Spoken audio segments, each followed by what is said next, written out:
Boche Gold and Diamonds. Buy now, pay later.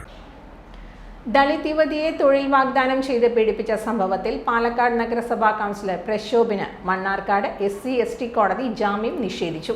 പ്രക്ഷോഭ പുറത്തിറങ്ങിയാൽ തെളിവ് നശിപ്പിക്കാനും സാക്ഷികളെ സ്വാധീനിക്കാനും ഇടയുണ്ടെന്ന് കണ്ടെത്തിയാണ് കോടതി ജാമ്യം നിഷേധിച്ചത്.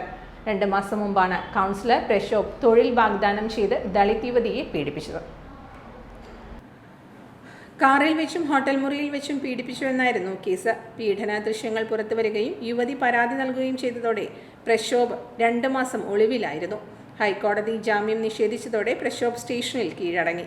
കോടതിയിൽ ഹാജരാക്കിയ പ്രക്ഷോഭിനെ 2 ദിവസം പോലീസ് കസ്റ്റഡിയിൽ വിട്ടിരുന്നു. തുടർന്ന് കോടതിയിൽ ഹാജരാക്കിയ സമയത്താണ് പ്രതിഭാഗം ജാമ്യത്തിനായി ശ്രമിച്ചത്. തെളിവ് നശിപ്പിക്കാൻ സാധ്യതയുണ്ടെന്നും സാക്ഷികളെ സ്വാധീനിക്കുമെന്നും നിരീക്ഷിച്ചാണ് പ്രക്ഷോഭിന് ജാമ്യം നിഷേധിച്ചത്. Time Kids Preschool, Mannannur Road, Vaniyamkulam. Dot View News. കാഴ്ചകളാണ് ലോകം, കണ്ടു തുടങ്ങുക.